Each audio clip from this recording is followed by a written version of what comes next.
everybody hear me now? It's a little bit of reverb, but so we're in Judges chapter 13. We got a little bit into it last week, but I'll kind of back up and cover some of this a little bit,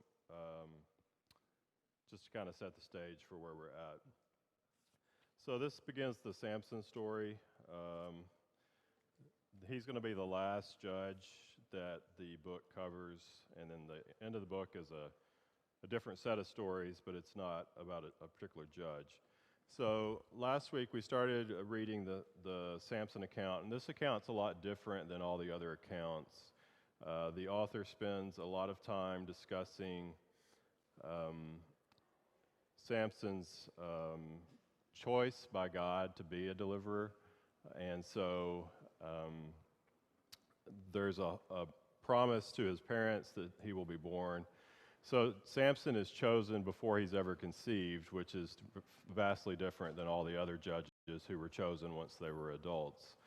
So with that goes a bit of expectation that Samson is going to be much superior to the other judges because he's basically God's chosen instrument to do this, and he's basically brought into this world for this purpose.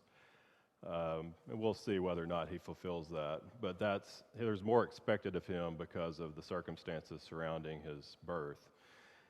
And so as chapter 13 begins, you're introduced to the parents of Samson. The mother is barren. She hasn't had any children. And her name is not mentioned, but Samson's father's name is mentioned. His name is Manoah.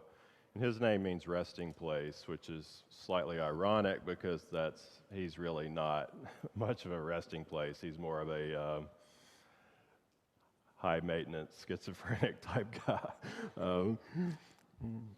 So it's slightly ironic. The mother is more of a resting place than the father is. Okay, so the mother is barren, and then an angel of the Lord appears to the mother and tells her that she is going to have a child. He goes on and tells her that the child will be a Nazirite, so that from the point that she conceives the child all the way through the rearing of the child, that he is not to violate any of the Nazirite commands. And then the angel goes away, and so she then goes and tells her husband what has happened. And the husband gets a little bit upset that the angel didn't appear to him, that instead the angel appeared to the mother.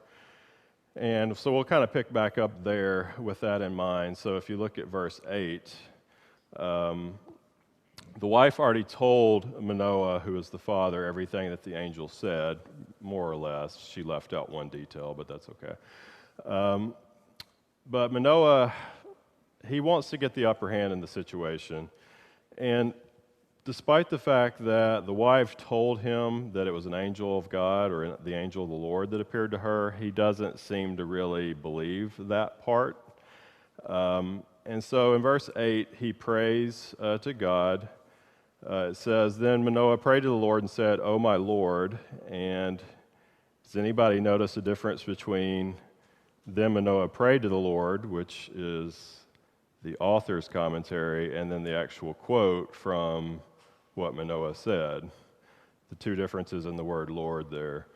If you notice, Lord, the first one is all in caps, although the O-R-D is a smaller capitalized version. But if you look at what Manoah says, it's L, capital L, and then little case O-R-D. And that's significant. Because the all caps, which is what the author says at the beginning of the verse, is Yahweh. What Manoah is saying is Adonai, which is a different word for God. And if you actually read the entire account, nowhere in the account does the mother or the father address God as Yahweh. Now, granted, they're not supposed to say that word, but all throughout they use words like Elohim, which is a generic term for God, or Adonai, which is an even more generic term for God. And it kind of shows that they don't really have the proper relationship with God that an Israelite should have. And they're representative of the nation as a whole at this point. The nation is really gone off in its own direction, and they're not properly following what God has to say. And this is sort of reflective of that they don't really grasp who God is the way they should. So Manoah says, "O my Lord, please let the man of God whom you sent come to us again and teach us what we shall do for the child who will be born." And notice he asked for the man of God to come back. He doesn't think it's an angel that appeared initially. He thinks it's just a man that God sent as a messenger. And he asked that the angel or the messenger will come and teach them what to do with the child. Well, the messenger already told them what to do with the child the first time around, which is basically make the child a Nazirite. So it's a little ingenuous what Manoah is actually asking for. He's really not asking at this point for the angel to come back and tell them what to do with the child. He's trying to get the upper hand in this situation, and you'll kind of see it as it goes along. And the angel is not going to give in to Manoah's requests. So in verse 9, God hears the prayer, and God listened to the voice of Manoah, and the angel of God came to the woman again. So the angel has to leave heaven, come back down, and do this all round two, okay? But when he comes back, again, he does not appear to Manoah. He only appears to the wife at first. So, reading in verse 9, and God listened to the voice of Manoah, and the angel of God came to the woman again as she was sitting in the field, but Manoah, her husband, was not with her. Then the woman ran in haste and told her husband and said to him, "Look, the man who came to me the other day has just now appeared to me." So, he appears to the wife. She immediately leaves and goes and tells Manoah that the messenger is back. And she even calls him a man here instead of an angel. So at this point, the Manoah and the wife are going to go back and talk to the angel. So verse 11, so Manoah arose and followed his wife. When he came to the man, so they think it's a man, he said to him, "Are you the man who spoke to this woman?" Again, he addresses him as a man, thinking this is a human messenger. And he said, "I am." So he acknowledges, "Yes, I am the one who spoke to your wife," however long ago this was. Verse 12, Manoah said, "Now let your words come to pass. What will be the boy's rule of life and his work?" This is really one of the reasons why Manoah asked for the angel to come back. He wants to know, what is the child's purpose going to be in life? And this was a common ideology for the pagan nations around there, that the gods would determine the destiny of a child. And so Manoah is sort of following suit with the common ideology of the day with the pagans around them, that a deity will tell you what your child is going to end up being when they grow up. And that's what he thinks is going on here. And the angel does not play along with him. The angel will not give him any new information that he has not already told the wife, okay? So he's not going to let Manoah get the upper hand in the conversation. And it's actually kind of comical how they go back and forth. So Manoah asks this question, basically, what's the child's destiny going to be? And in verse 13, the angel doesn't even answer that question. He just moves on and gives him a different response. He ignores the question, basically. So in 13, the angel of the Lord said to Manoah, "Of all that I said to the woman, let her be careful, that she may not eat anything that comes from the vine, nor may she drink wine or similar drink, nor eat anything unclean. All that I commanded her, let her observe." He doesn't say anything about what the child is supposed to be, other than he reiterates that the child is going to be a Nazirite. Now, in some ways, what the angel just said is useful information to Manoah, because he did just confirm that everything that his wife had told him was true, because he just repeated it all again, okay? So in that sense, what the angel just told Manoah is helpful, because it confirms what Manoah's wife had told Manoah, but it doesn't provide any new information to Manoah, okay? So he totally disregards the whole question about what's the child's destiny going to be. He doesn't answer that question. So verse 15, then Manoah said to the angel of the Lord, "Please let us detain you, and we will prepare a young goat for you." So this is typical hospitality for the time, that when you have a visitor, that the male will entertain the guest and you'll prepare a meal. And so Manoah thinks he's being very hospitable by doing this, The response he gets is not the response he expects to get, however. So in verse 16, the angel of the Lord said to Manoah, "Though you detain me, I will not eat your food."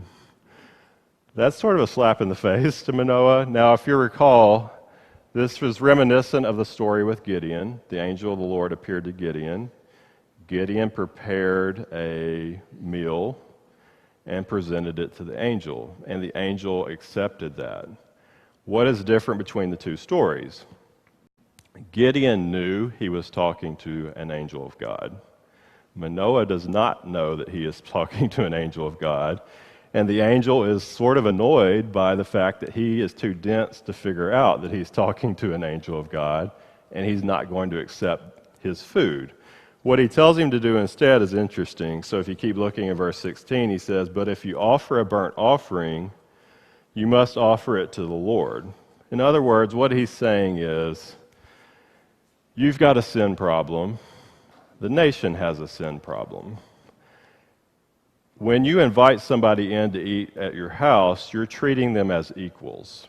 And the angel is saying, you and I are not equal. You don't even know who I am. And that's really poorly reflects on you as an Israelite that you can't figure out that you're talking to a messenger from God.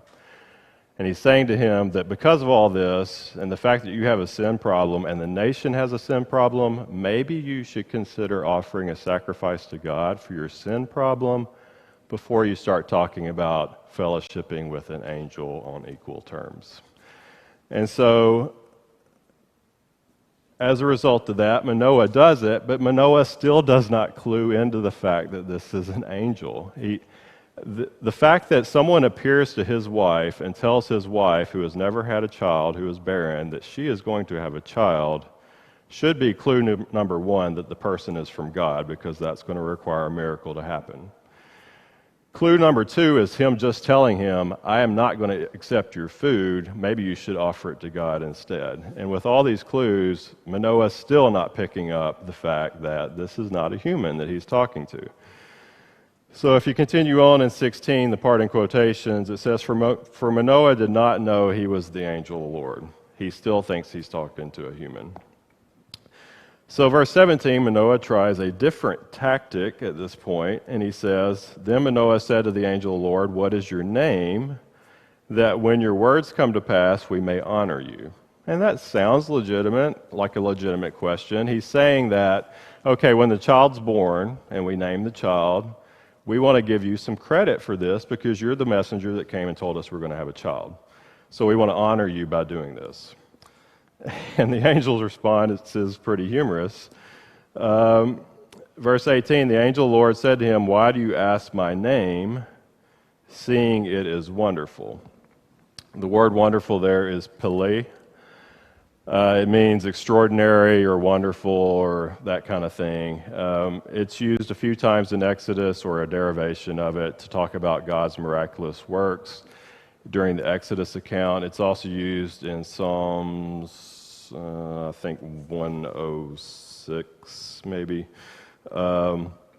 talking about how a child is conceived and how God forms it in the womb and how that's sort of that is a miracle, how that works.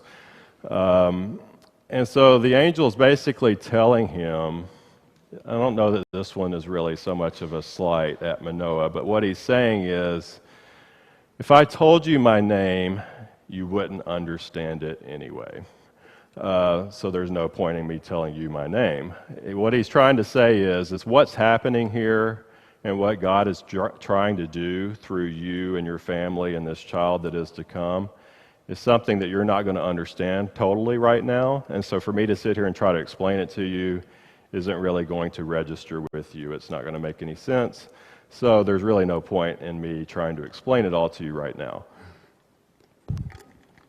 You could argue he may also be saying that Manoah sort of showed sort of a dense behavior mentally with this whole process, and he might be slightly insulting him by saying, you're not smart enough to figure it out, so I'm not going to waste my time. But it's probably more the latter, just that the bigger picture is too big to really explain it right now. Okay, so verse 19. So Manoah took the young goat and the grain offering and offered it upon the rock to the Lord. So he does as the angel suggested. He makes an offering to God. And he did a wondrous thing, while Manoah and his wife looked on. It happened as the flame went up toward heaven from the altar, the angel of the Lord ascended in the flame of the altar, very similar to the Gideon story.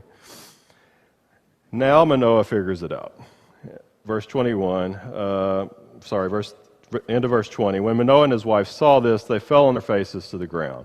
This is the first time in the whole story where Manoah and his wife are on the same page, where they both are kind of in agreement, oh, this is what's happening. Because his wife seemed to understand what's going on all along, or better than Manoah did. Manoah didn't really seem to get what's going on, but now that they both saw the angel go up in the flames, they get it, finally. So they both fall down on their face. Verse 21, and the angel of the Lord appeared no more to Manoah and his wife. Then Manoah knew that he was the angel of the Lord. So for the first time, notice when Manoah finally figures out what's going on. It's when he finally does what the angel says, and he basically keeps his mouth shut and does what he's told. Then he starts to understand what's going on, and the angel sort of reveals himself to him once he quits asking all these questions. Okay, at this point, he figures it out. Now, verse 22, Manoah is still a little confused by the whole thing. At least he now knows that he's been talking to an angel. In verse 22, he said to his wife, we shall surely die because we have seen God. Well, theologically, sort of true. Nobody's really supposed to be able to see God and live, but logically, it's not really true in this scenario. And his wife points that out to him, that no, that's not what's happening. Verse 23, his wife said to him, if the Lord had desired to kill us, he would not have accepted the burnt offering and the grain offering from our hands. True. So God accepted the offering, which is evidenced by the angel going up in the flame. So she's saying he wouldn't have accepted that if he was going to kill us, nor would he have shown us all these things. And the things she's referring to are the angel actually coming to talk to them and the angel going up in the flame. And then it says, nor would he have told us such things as these at this time, which is that they're going to have a child. So she gives three different reasons why, no, Manoah, we're not going to die. And she's right. She's right on all three of these accounts. So Manoah, we don't really hear too much about Manoah and the wife, the rest of the story other than briefly here in chapter 14. But Manoah is not quite as sharp as the wife. The wife comes off looking a lot better in this story and is more in tune with what's going on and what God's trying to do.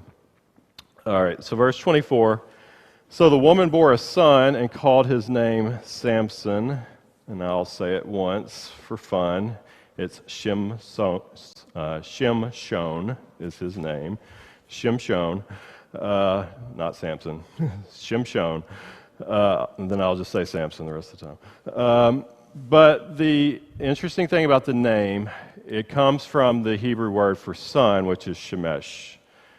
And interestingly, the name means little son, or very loosely in English, we would say sonny boy, okay, is sort of what the name means.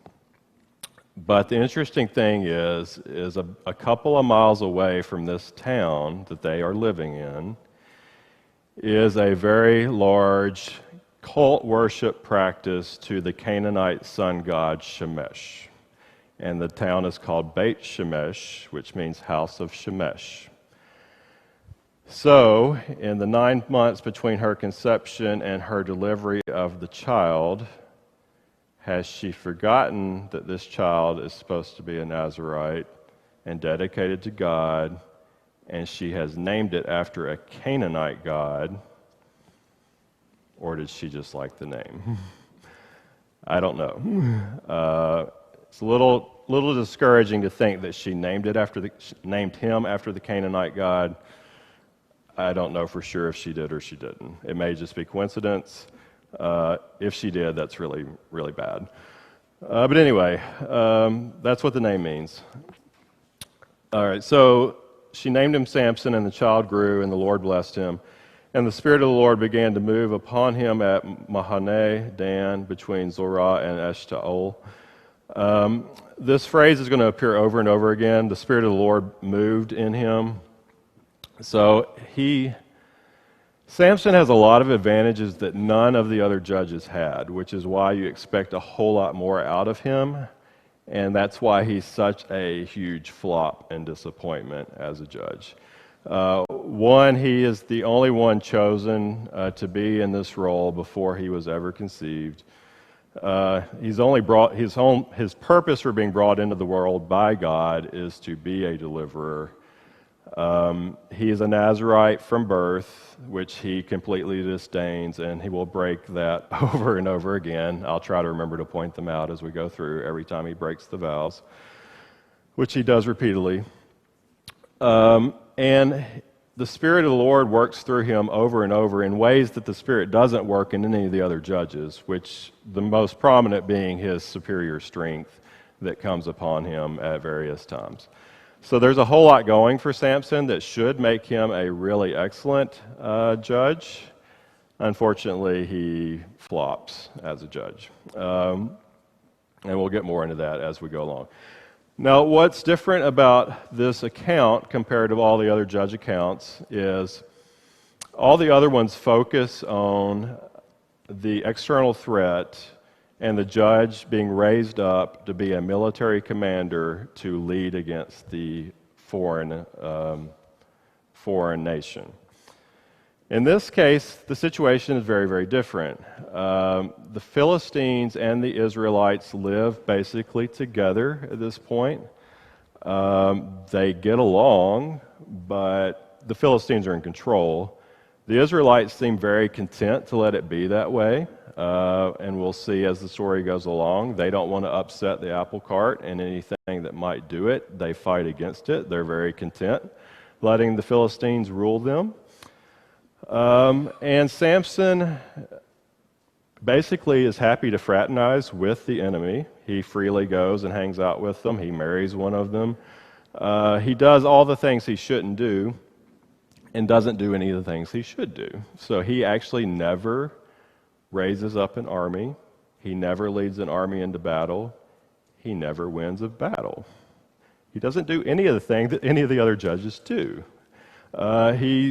The author instead focuses on these personal stories of Samson and how he gets himself into trouble and how God gets him out of trouble until eventually his luck runs out at the end. Okay?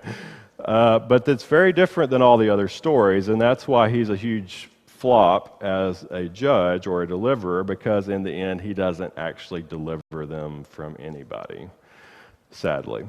So he doesn't actually fulfill the role, and in fact he actually fights against the role most of his life. Okay, so with that in mind, we'll start chapter 14. Now Samson, so now at this point Samson is an adult in 14. So now Samson went down to Timnah. Timnah is a Philistine town. It's about 6 miles from Zorah, where he and his family live. So it's only 6 miles between this Israelite city in the tribe of Dan and Timnah, which is a Philistine city. So they're very close to each other. Timnah is actually part of Dan's tribal allotment, but the Philistines have taken it over at this point. Okay, so he goes down to Timnah, and we're going to find out in a minute why he goes down there. The author hasn't told us yet why this happens. But he goes down there, and he sees a woman in Timnah of the daughters of the Philistines. And we're going to see this phrase come up a couple times where it says, and saw. It's the verb ra'ah, meaning he sees something, and he makes a decision based on what he sees, not based on logic or anything else. So whatever he sees stimulates him. He acts on what he sees. Okay? He's not real smart. Verse 2, so he went up and told his father. So basically he goes to Timnah, he sees a woman that's attractive to him. He doesn't actually talk to her, he just sees her. And he goes back home and he's going to tell his parents, hey, I want her for a wife, go get her. So verse 2, so he went up and told his father and mother, saying, I have seen a woman in Timnah of the daughters of the Philistines, now therefore get her for me as a wife. which is basically a command to his parents, hey, go get her. Verse 3, then his father and mother said to him, is there no woman among the daughters of your brethren or among all my people that you must go and get a wife from the uncircumcised Philistines? Now, at first that sounds like a reasonable statement for Manoah to make on the surface, but not entirely. So what he's actually saying is he's making sort of a pejorative comment about the Philistines and that they're uncircumcised. But in reality, they are uncircumcised. But some of the other neighboring countries and some of the Canaanites did practice circumcision. So he may be saying, okay, we would prefer you get a Hebrew wife or an Israelite wife. We could even settle with one of these Canaanite wives that are circumcised as well. But we really don't want you to go get an uncircumcised wife or a wife from the uncircumcised people, because that's just really the lowest of the low. So what they're basically saying is their issue with this marriage is ethnic and cultural. Is their issue spiritual or moral? Doesn't appear to be. What should they have said to him? It's a violation of God's law for you to marry anyone who's not an Israelite. Did they say that? No. It's a violation of God's law for you as a Nazirite to go marry a Philistine, and that's going to cause you most likely to break your Nazirite vows. Did they say that? No. Did they say, if you go marry this woman, you're probably not going to be able to be the deliverer that we need to deliver God's people? Did they say that? No. And who is he supposed to be delivering God's people from? The Philistines. He wants to go marry them. He doesn't care about being a deliverer. He just wants to go marry this Philistine woman because she's attractive. And, well, presumably that's why he wants to marry her. It doesn't actually say that. I'm making an assumption. But he's completely disregarding his whole purpose for being in this world, which God brought him into the world to be a deliverer for the nation of Israel. He doesn't care about that role. He doesn't care about being a Nazirite. He just wants to do whatever he wants to do.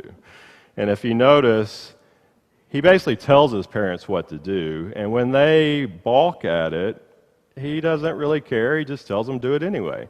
So this is a theme for his whole life. He does what he wants, not what he's supposed to do. And he's going to do this over and over and over again. So if you look on in verse 3, Samson said to his father, get her for me, for she pleases me well. In other words, I don't really care what you and mom have to say. Go get her. She's the one I want. All right, verse 4, but his father and mother did not know that it was of the Lord. And this is really one of the key sentences for the whole Samson account.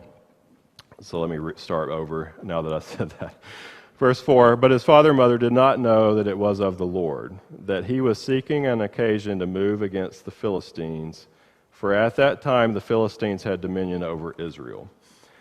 What God is having to do is, because Israel is so content to be ruled by the Philistines, and if you go back to the beginning of the book, Israel was supposed to go take all the land and kick all these other people out of the land. They didn't do it. At this point in the story, not only did they not kick them out, they're really actually very happy to live with them, and they're not even that upset about them being ruled by them, okay? So for God to fix this situation, God has to create these circumstances to occur to make Israel and the Philistines fight. But Israel is so passive and lazy at this point that Israel isn't going to take the initiative. So what he has to do is get the Philistines riled up to make the Philistines mad at the Israelites to make the two fight. And that's what God is doing. So when it said in verse 1 that Samson went to Timnah, it's because the Spirit of God stirred him up to make him restless to go down to Timnah, okay? So God drove him to go down there. Now, some of the stuff he does on his own. I'm not saying God is controlling every little situation in the story. Because Samson makes a lot of mistakes, he commits a lot of sins, and he breaks his Nazirite vow over and over again. But God uses all of these things to make the events that he ultimately wants to happen. Okay? Now, one thing I failed to point out, and I just remembered to do so. Let me find it. If you go back to chapter 13, verse 5, and I forgot to mention this last week, and then I forgot to mention it again this week. At the end of verse 5 in chapter 13, it says, this is the angel's initial statements to Manoah's wife when he first appeared. The angel says, he, meaning Samson, shall begin to deliver Israel out of the hand of the Philistines. Samson's purpose was never to deliver Israel completely from the hand of the Philistines. Maybe that's because God knew he would be a pretty big flop as a judge. But he does get the ball rolling to get them out of Philistine occupation. Now, who is the one who finally gets rid of the Philistines for good? That honor falls to David further down the line. Okay, but Samson gets it going in this account. Okay, sorry for having to go back. I meant to mention that earlier. Okay, so in verse 4, basically the author of the book lets us know that God is the one controlling this. God is making these scenarios happen so that the two sides will fight, basically. All right, verse 5. So Samson went down to Timnah with his father and his mother and came to the vineyards of Timnah. Now, to his surprise, and apparently at this point, the parents are not with Samson for the lion story. So the parents probably kept going and he stopped for some reason. So it says, now to his surprise, a young lion came roaring against him. Again, who do you think made this lion magically appear out of nowhere? God. Okay, so God had this happen. Verse 6, and the Spirit of the Lord came mightily upon him. So God makes the lion appear.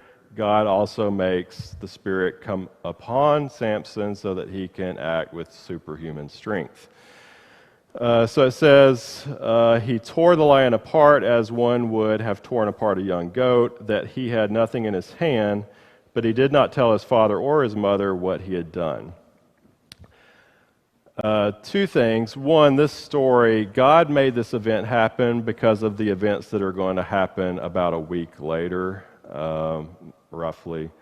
So that's why this event happened, and we'll see the results of this in a minute. It also may be that God made it happen that Samson didn't tell his parents about this story. This seems to be the kind of thing that you would think Samson would like to brag about, that he killed a lion on the way to Timnah. But for some reason, once he gets to Timnah, he doesn't think to mention it to anybody, which works out in his favor, sort of, and to his demise, sort of, later on. But all this is probably being worked out by God to make the next events happen. Okay, so verse 7, then he went down and talked with the woman, and this is probably the first time the two have actually ever talked at this point. Okay, initially he just saw her and liked her. Now they're actually talking for the first time, and I'm actually really curious what she thinks, but we're never told what she thinks. I'm not sure if she's impressed or not, but anyway, and it doesn't mention. But it says, she pleased Samson well, so he liked it. Whether or not she did, who knows. All right, verse 8, after some time when he returned to get her, he turned aside to see the carcass of the lion. So this is where the lion part comes into play. And God creates this as a test for Samson. So what are the three things of the Nazirite vow? You're not supposed to cut your hair. You're not supposed to drink wine or any alcohol. You're not supposed to touch a corpse. Okay? What does he do? So he's strolling along, and he comes upon the lion, and he sees, oh, that's the lion I killed however many days ago at this point. And behold, middle of verse 8, a swarm of bees and honey were in the carcass of the lion. A couple points about this. Do bees normally build nests in dead bodies? No. The bees are put there by God to test Samson, okay? And the interesting word there that is translated in the New King James swarm is actually not the Hebrew word for swarm. It's the Hebrew word adah, which means a community or a congregation, and it almost always refers to the people of Israel as God's people. But what it's saying to you is this is a group of bees put there by God to test Samson. And does he pass the test? No, he does not. He fails. Okay. So verse 9, he took some of it in his hands and went along eating. In other words, he just broke his Nazirite vow. He touched the corpse. He's not supposed to do this. So he just broke the vow. Moving on, it says, when he came to his father and mother, he gave them some, and they also ate. Not only did he defile himself, he made his parents defile themselves because he didn't bother to tell them where he got the honey from. Okay? So he drugged them into his sin unknowingly, which is another, shows the character flaw of him, that he just really doesn't care about anybody other than himself. All right, verse 10, but his father went down to the woman, and I forgot to mention this. You'll keep seeing this word over and over, went down. It's the Hebrew verb yorad. It appears 6 times, I think, in chapter 14 and the first part of 15. And the author is intentionally using yorad over and over and over again. It would be our way of basically saying that someone's life is going downhill fast, okay? He keeps using the phrase down, going down, going down, going down. In other words, Samson keeps devolving and getting more and more into sin as he goes along, instead of being the deliverer and the judge that he's supposed to be. So verse 10, the father went down to the woman, and Samson gave a feast there.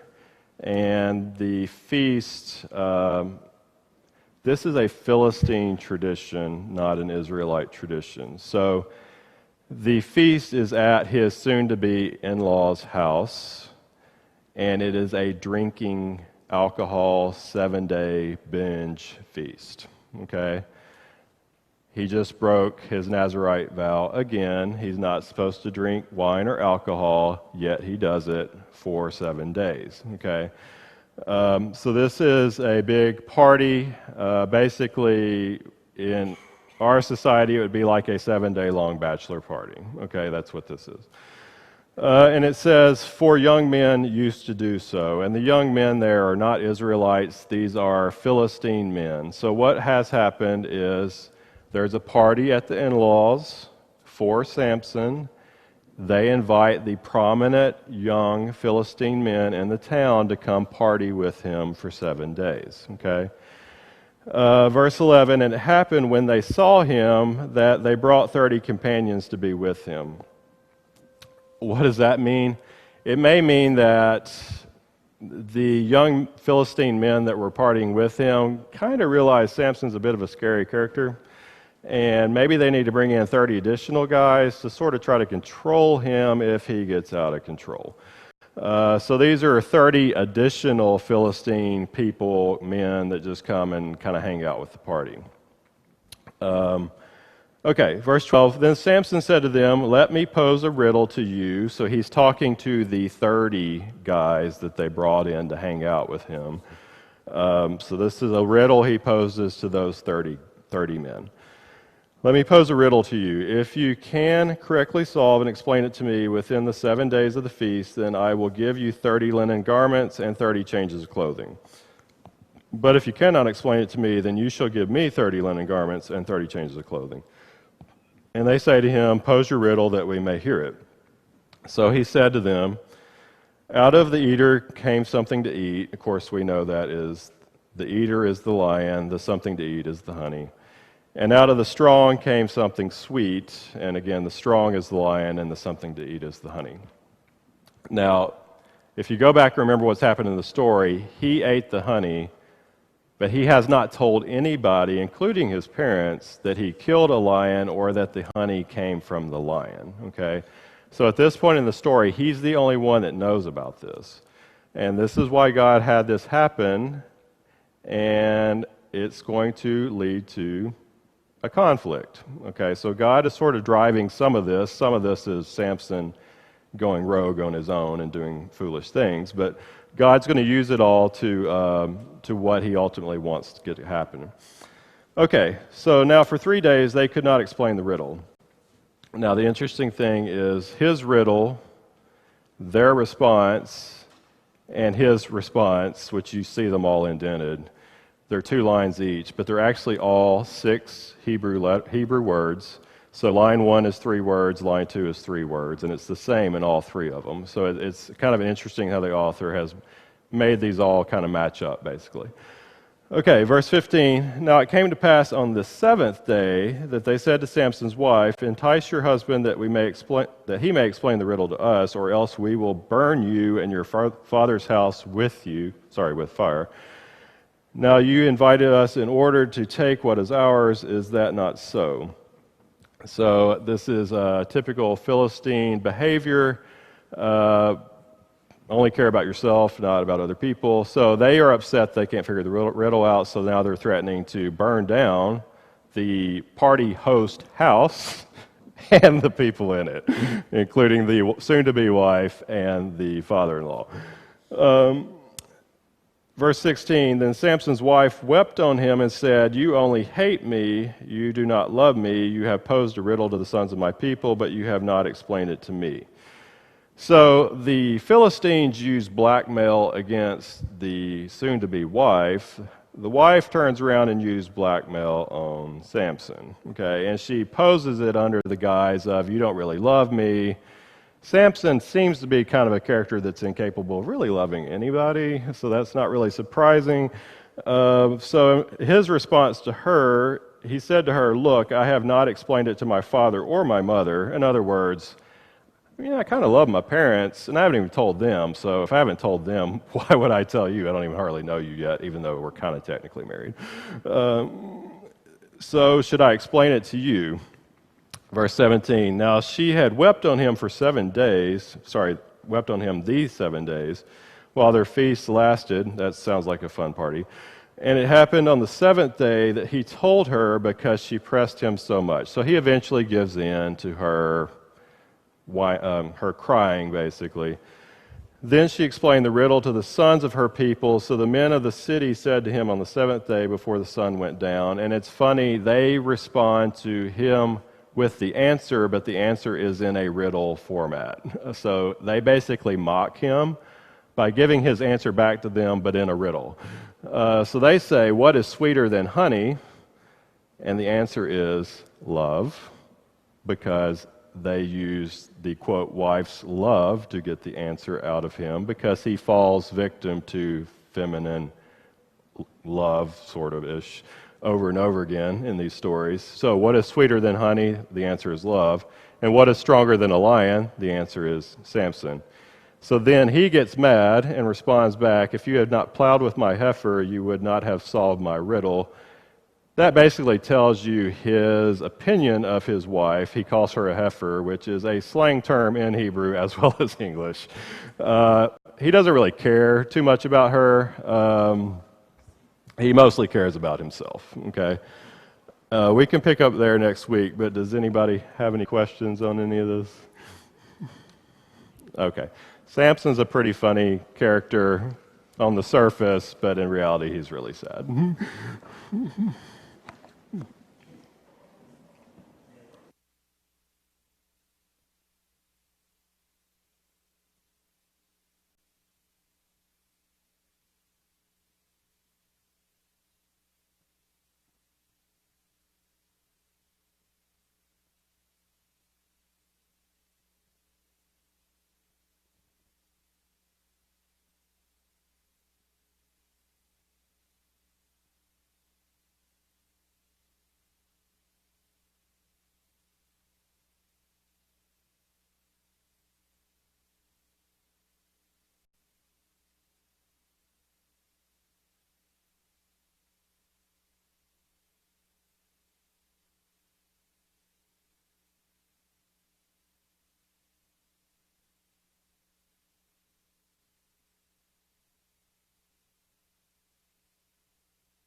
I'd like to stay here longer than man's allotted days and watch the fleeting changes of life's uneven ways. But if my Savior calls me to that sweet home on high, I'll live with him forever in glory by and by. Oh yes, I'll live in glory by and by. I'll tell and sing love's story there on high, there with my dear Redeemer, no more to die. Oh yes, I'll live in glory by and by. Our invitation song will be number 368.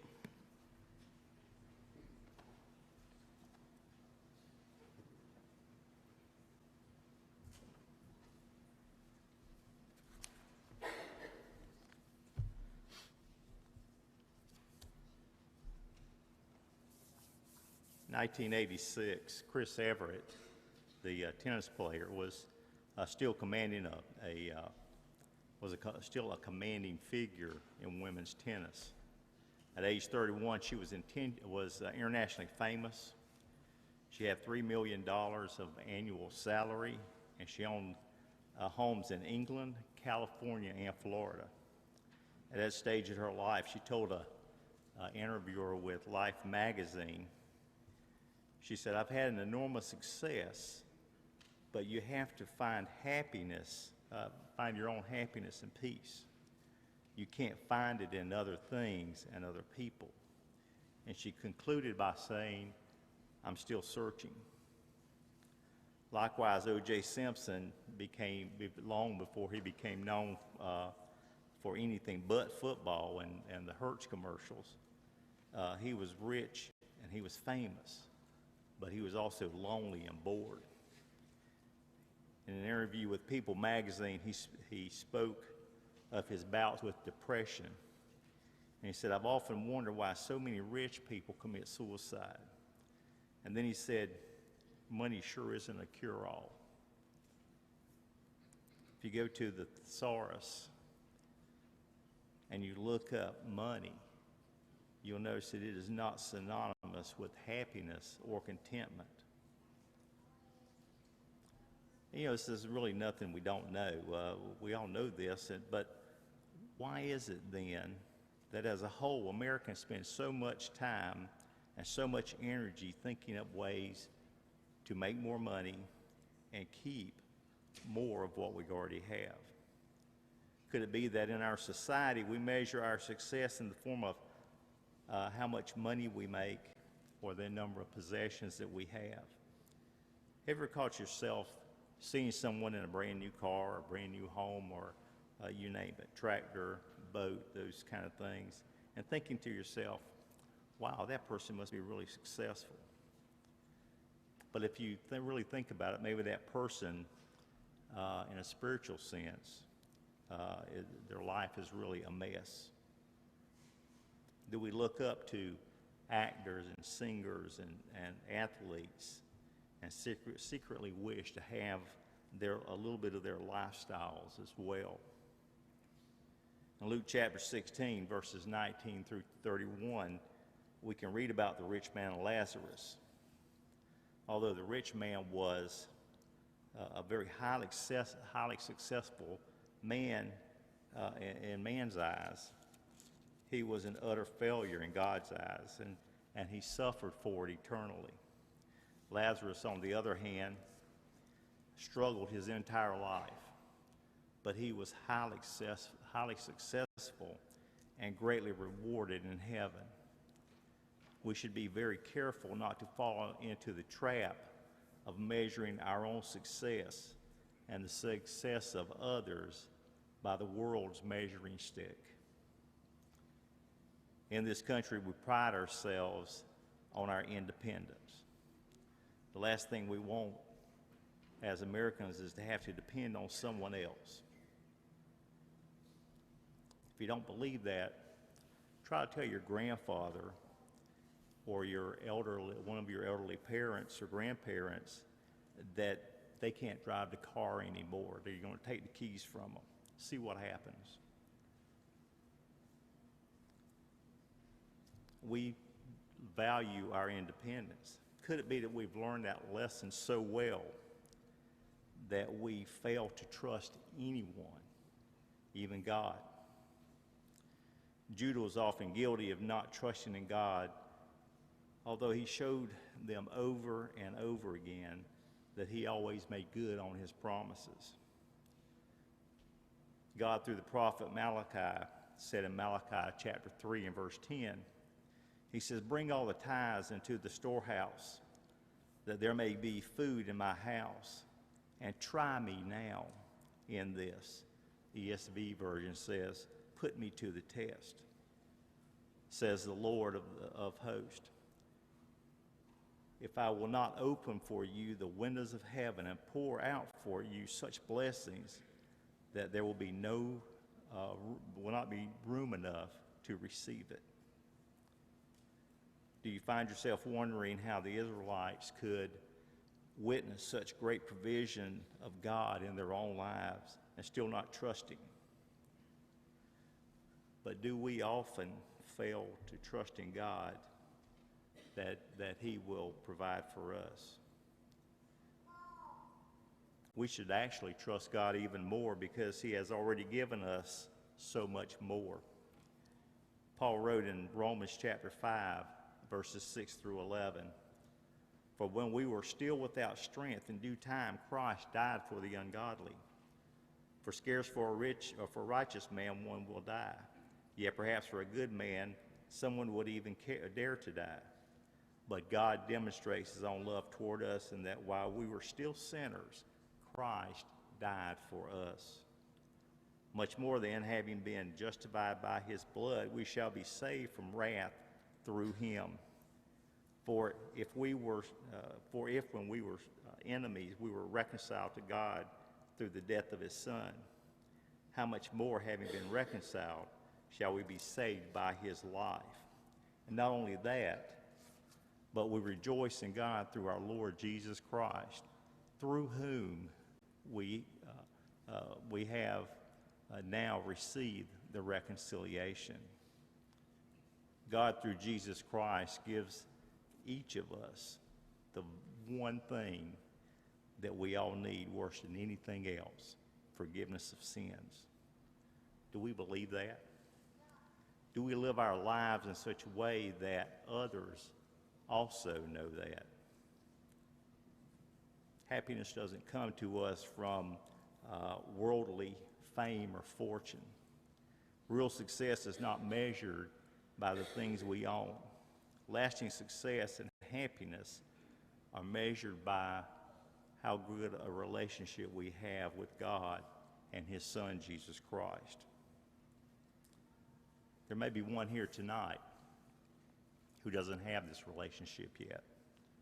You can change that before you leave here tonight.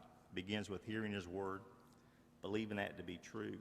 This is the beginning of our faith.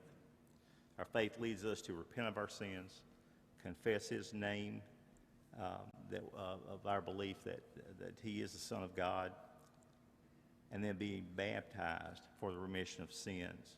And we put on Christ and we wear His name. There may be one who let that relationship fall by the wayside at some point and they want to renew it. He stands ready to forgive if we repent and ask for His forgiveness. Whatever your needs, would you make them known by coming forward as we stand and as we sing?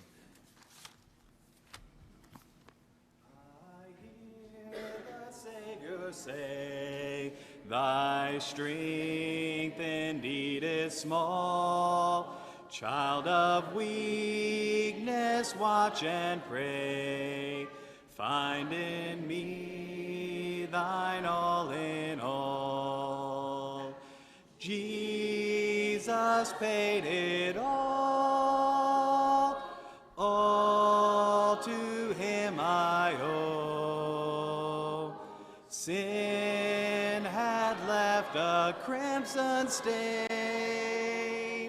He washed it white as snow. Lord, now indeed I find Thy power and Thine alone.